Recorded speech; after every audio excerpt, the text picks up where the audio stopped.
合唱。南無阿弥陀仏、南無阿弥陀仏、南無阿弥陀仏。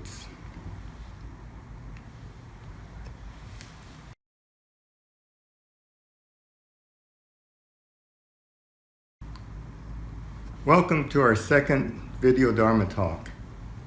As California is on a stay-at-home order, I am doing this video from home. This is March 22nd, and the spread of COVID-19 virus has increased exponentially from last week. So I would like to continue our discussion on the COVID-19 pandemic and our Shin Buddhist response to help us through this time. The national leadership has been slow to recognize this world pandemic as a serious threat. So most of us have been very casual about our actions to protect ourselves from exposure until the last few days. Within this past week, the number of infected people and deaths has skyrocketed, just as the health professionals had predicted.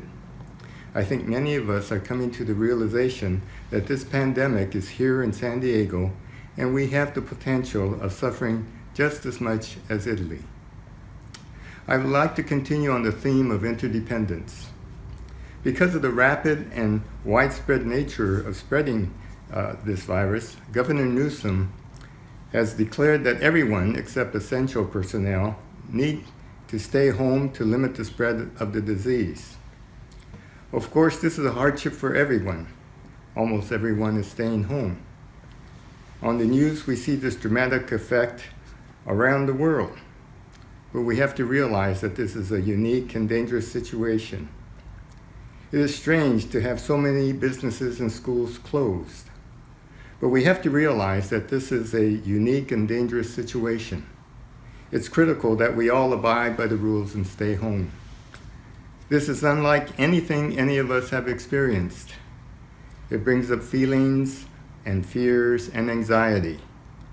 How can the Buddhist teachings help us during this time of crisis? One description of interdependence or interconnectedness that the Buddha used was the metaphor of Indra's net. There is a jewel at each knot of the net, and it represents each of us. Each jewel can reflect all other parts of the net. The movement of any part of the net would affect all other parts. Our interconnection with others has allowed this virus to spread throughout the world. This explains the rationale of the stay-at-home order. By separating ourselves physically from each other, we might reduce the spread of this virus. This physical isolation is necessary as the virus can cause great damage to our lungs and even cause death. We are beginning to experience that although the staying at home may prevent our contacting the disease, isolation brings other problems. In our ordinary life, we may have taken interdependence for granted. Now, by having our usual work, school, business, and other social concerns removed, we begin to realize much of the Buddha's teachings. Last week, I talked about how this virus is just one of many things that challenge our lives. Disease, old age, and death, and the potential of death are always a threat to us. It is how we view these elements that determine our sense of well-being. The second noble truth asserts that our ignorance, greed, and hatred are the sources of the problem. We see greed in the hoarding of supplies. Hoarding of toilet paper can make it difficult for others, but hoarding of surgical masks may compromise health workers who then may not be able to help us. We and others may suffer if we need medical assistance and there is a shortage of professional help. Labeling the COVID-19 virus as Chinese virus is a subtle means of directing hatred toward Asian Americans. The entire Japanese American community knows the destructive effect that can have. This pandemic has affected all people without regard to ethnicity. Ignorance of the truth may be the most destructive cause. Should we not rely on those who have the most expertise?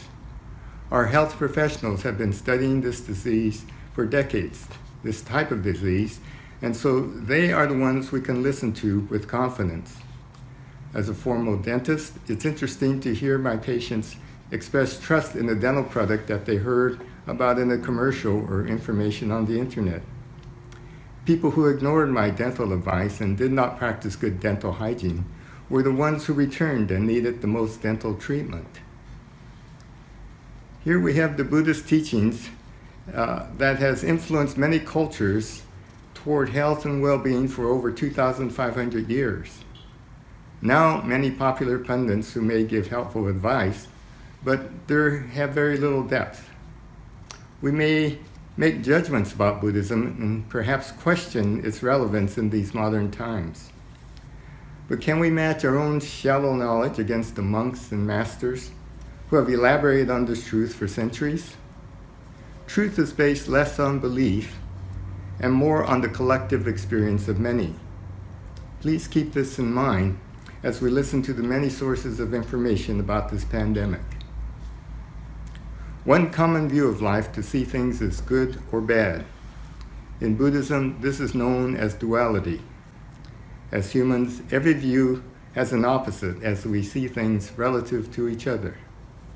Up must have a down. Inside needs an outside. Good needs a reference of bad. Life is the opposite of death. To resolve this dilemma, the Buddha offered the concept of the middle path. The resolution would be to see things in balance, to be centered. Instead of trying to decide if something is good or bad, the Buddhist view is to wake up to see what is true and real.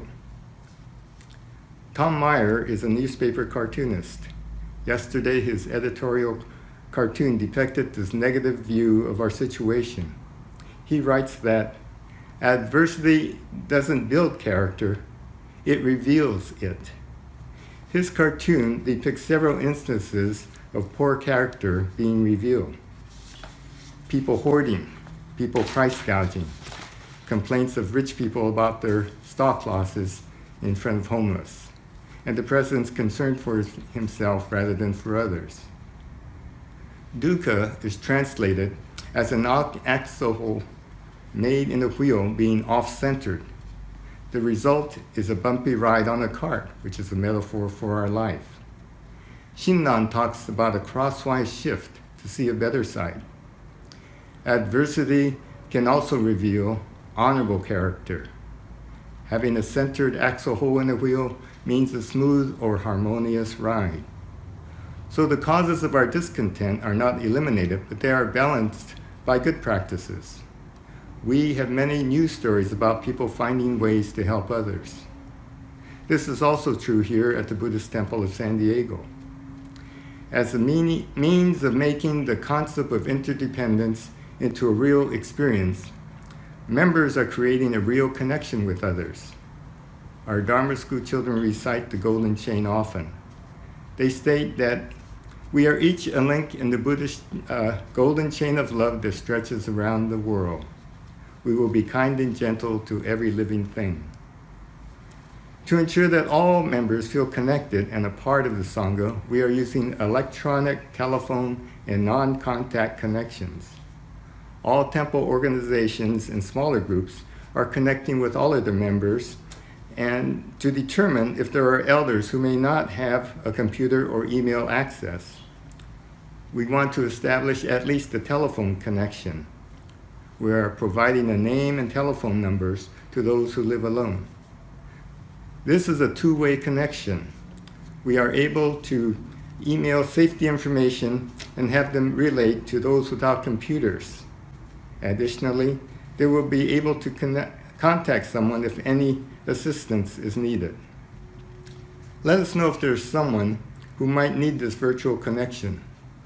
Fortunately, there are many members of BTSD who have family connections.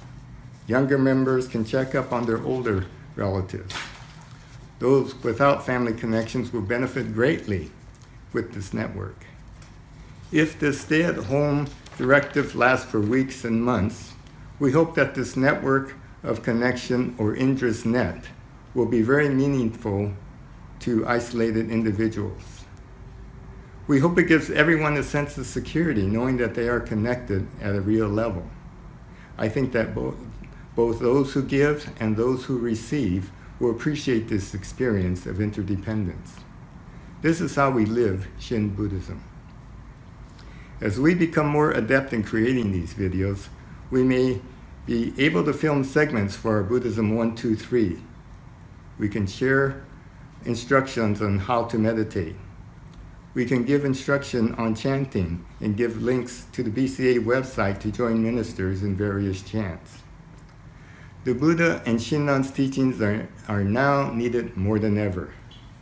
I hope these messages are useful in gaining a Buddhist or awakening perspective on our current situation. It is based on truths that govern our world, based on impermanence, that everything changes, and it is based on interdependence, that we are all connected. We are one humanity. If we act in ways that benefit only myself or a selected few, many will suffer. If I act in ways that benefit the whole, then many will benefit. Namo Amida Butsu reminds us of the Buddhist principles of wisdom and compassion. We have practices that help us in practical ways in conducting our lives. The Eightfold Path guides us by encouraging us to live with a holistic perspective. This means living with wholesome thoughts, words, conduct, livelihood, effort, mindfulness, and meditation. The 6 paramitas of charity, discipline, patience, intention, meditation, and wisdom are reliable guides. These awakening practices lead us to a place where the practice of the Nembutsu is received as an experience. Awakening to this experience of the Nembutsu can resolve all our earthly concerns because it develops our minds and heart to be in alignment with wisdom and compassion. Gratitude and joy will follow. A few points to remember. Please stay at home and keep your physical contact with others at a minimum. This is to keep the virus from spreading from you and from others. Any situation can have a positive side. Also, be sure you are connected with others by email or telephone. We all share in our discomfort, but also in our good fortune. We are in this together and will be stronger and wiser from it. We will stay connected at this time of physical isolation. Let us mindfully take care of ourselves and each other. I want to thank Bill Teague and Kamar Bradford for the technical help last week in making that video. I thank my wife Karen and Bill Teague for their help in presenting this video to you. Please take care. Gasho. Namo Amida Butsu, Namo Amida Butsu, Namo Amida Butsu.